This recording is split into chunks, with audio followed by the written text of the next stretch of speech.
The city of Ekwema was always awake.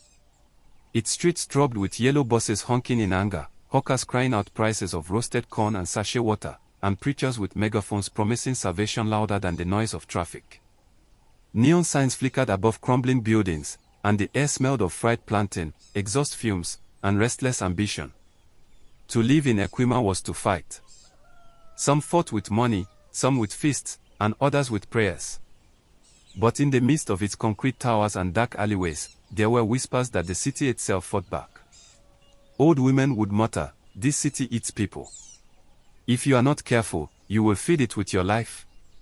Obi never believed them. At 23, he had already seen enough failure to turn bitterness into his closest companion. He had dropped out of university after his father's death left the family broke. His mother sold akara by the roadside to keep food on their table, and his younger sister hawked recharge cards after school.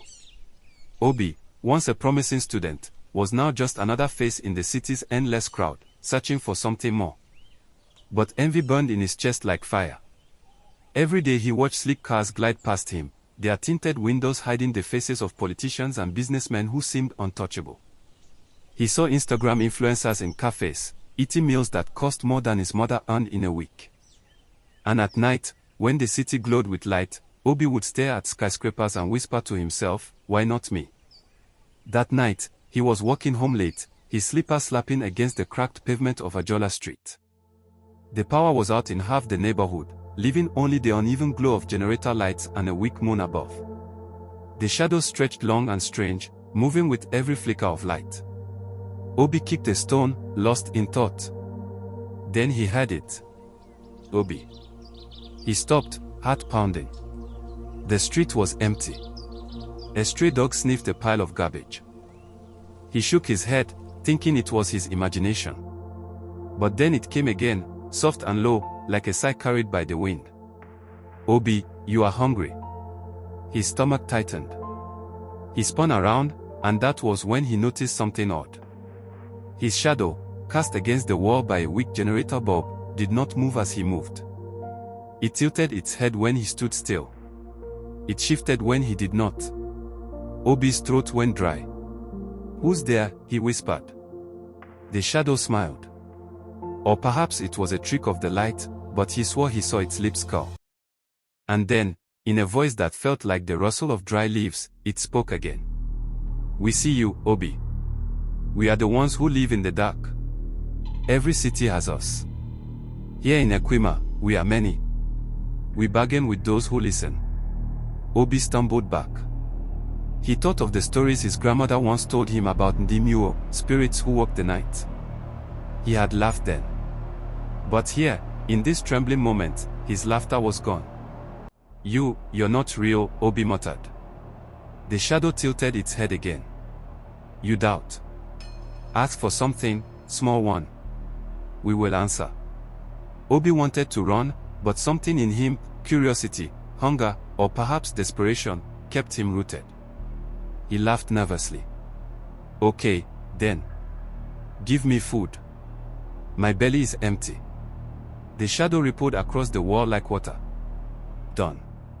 Obi blinked. Nothing happened. No plate of food appeared before him. He cursed under his breath and hurried home, convincing himself he had imagined the whole thing. But the next morning, as he entered their cramped one-room apartment, he froze. Their neighbor, Mama Ekwema, had died overnight. She was a kind woman who often shared rice with them when her business went well. Her family wailed in grief as they carried her body out. And inside Obi's own fridge, an ancient thing that usually stood empty, were plates of jollof rice, meat, and bottles of Martina. Food enough to last his family a week. Obi's hands trembled as he touched the cold glass of the bottles. His mind raced back to the voice. Done. He ate nothing that morning, though his mother rejoiced and called it a miracle. Obi only sat in silence, watching his shadow stretch across the wall, perfectly still even when his hand shook. That night, he returned to Ajola Street. He didn't know if he was mad, or cursed, or chosen, but he needed answers. The shadows were waiting. They moved strangely, pulling where no light should allow them, dancing in shapes that did not belong to the bodies that cast them. Obi whispered, You killed Mama Ekwema. The shadows laughed, a soft chorus like whispers under a door. We do not kill. We balance. You asked, and the city answered. Nothing is free. His heart pounded, but desire was stronger than fear. If I ask for more, if I ask for riches, will you give it? The shadows lengthened, crawling toward his feet. Every bargain has a price. But yes, the city will give. Obi swallowed. He thought of his mother's tired eyes, his sister's thin arms, his own wasted potential. And then he thought of those sleek cars, those glittering towers, the laughter of the rich. What do you want from me? He asked. The shadows whispered together, their voices weaving into one, only your willingness. The city eats. We feed it. We only ask, do you wish to feed it too? Obi's mouth was dry. He did not answer. He turned and walked quickly away, but even as he moved, his shadow did not follow perfectly. It lagged behind, watching him. That night he could not sleep. He dreamt of hands made of smoke, of faces with hollow eyes, of a market in the dark where men traded away their souls in exchange for power.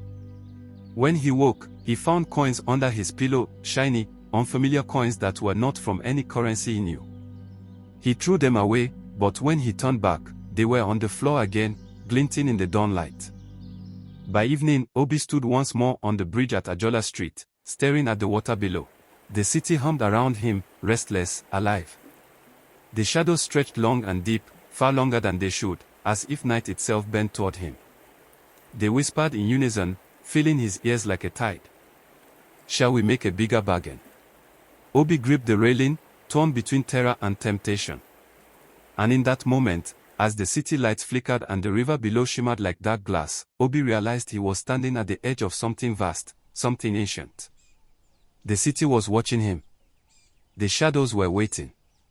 And Ekwema, the city that ate people, had chosen him for its feast. Obi's life changed quickly.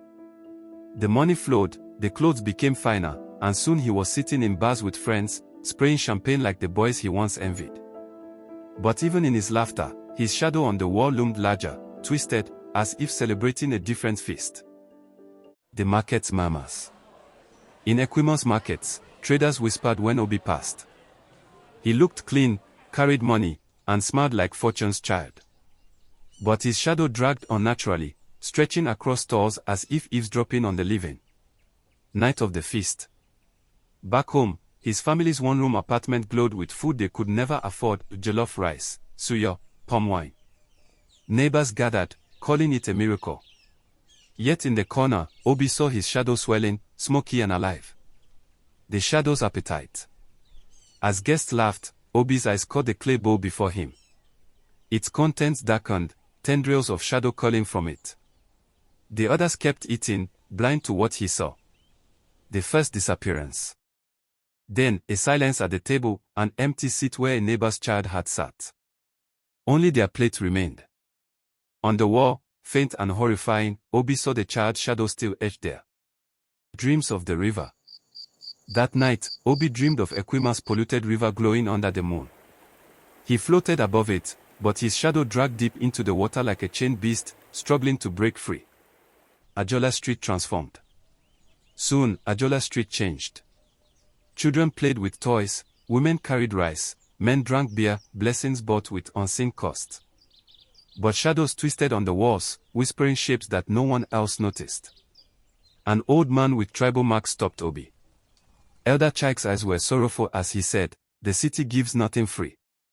Behind them, Obi's shadow stretched higher than both of them, defiant. The shrine of forgotten ones. Fear drove Obi to a hidden shrine. Broken idols, melted candles, feathers littered the ground. As he peered in, his shadow crept ahead of him, bowing to something unseen. Another feast followed, neighbors laughing, bellies full. But one by one, their eyes glazed, bodies slumping. The shadows remained, still eating greedily, while Obi stood frozen in terror. At dawn, the street lay silent, no voices, no smoke of cooking fires. Obi stood alone, his shadow stretching unnaturally long across every wall, claiming the street as its own. That night, Obi knelt in his room, clutching golden coins that glowed faintly. Behind him, his shadow smiled with jagged teeth, whispering promises he could no longer resist. Obi could no longer trust his own reflection.